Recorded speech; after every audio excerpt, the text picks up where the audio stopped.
মরে যাওয়া কোনো সমস্যার সমাধান নয়, বরং বেঁচে থেকে সমস্যা সমাধানের জন্য লড়াই করে যাওয়াই হলো জীবন। বিসমিল্লাহির রহমানির রহিম। আসসালামু আলাইকুম প্রিয় ভাই বোনেরা, সবাই কেমন আছেন? আশা করি আল্লাহর রহমতে সবাই ভালো আছেন। আমিও আপনাদের দোয়ায় ভালো আছি। আজ আমরা আবেগ নিয়ে মহান মনীষী ও সফল ব্যক্তিদের দৃষ্টিভঙ্গি তুলে ধরার চেষ্টা করব। যদি তুমি তোমার ভয় নিয়ন্ত্রণ করতে পারো, তাহলে অবশ্যই তোমার আবেগ নিয়ন্ত্রণ করতে পারবে। ভালোবাসো গভীরভাবে এবং একই সাথে আবেগের সাথে। তুমি কষ্ট পেতে পারো, কিন্তু এটাই হলো জীবনকে পরিপূর্ণভাবে ভালোবাসার উপায়। যার আবেগ নেই তার মধ্যে ভালোবাসাও নেই। আবেগ থেকেই মূলত ভালোবাসার উৎপত্তি। তুমি যখন কষ্ট পাবে, তখন সেই কষ্টকে প্রেরণায় রূপান্তরিত করার চেষ্টা করবে, হাল ছাড়ার কারণ হিসেবে নয়। প্রেম একটি শক্তিশালী আবেগ।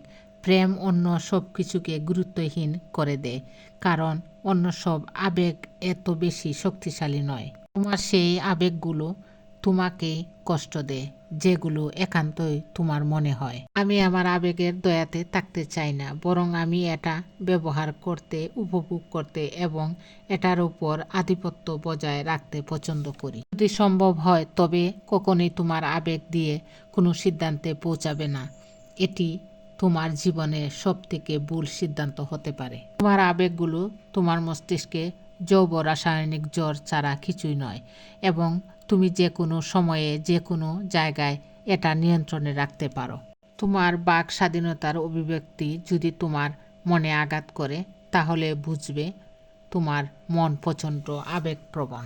সময় অতি মূল্যবান।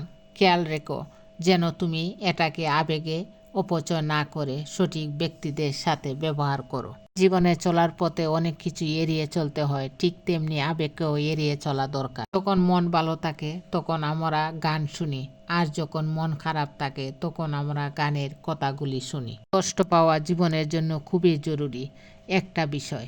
এটা জীবন সম্পর্কে জানতে সাহায্য করে। একটি আবেগী মন দিয়ে যা দেখা যায় তা কখনো চোখ দিয়ে দেখা যায় না। একটি আবেগপ্রবণ মন আপনার মনকে ভেঙে দিতে পারে, আবার কখনো কখনো নিরাময়ও করতে পারে।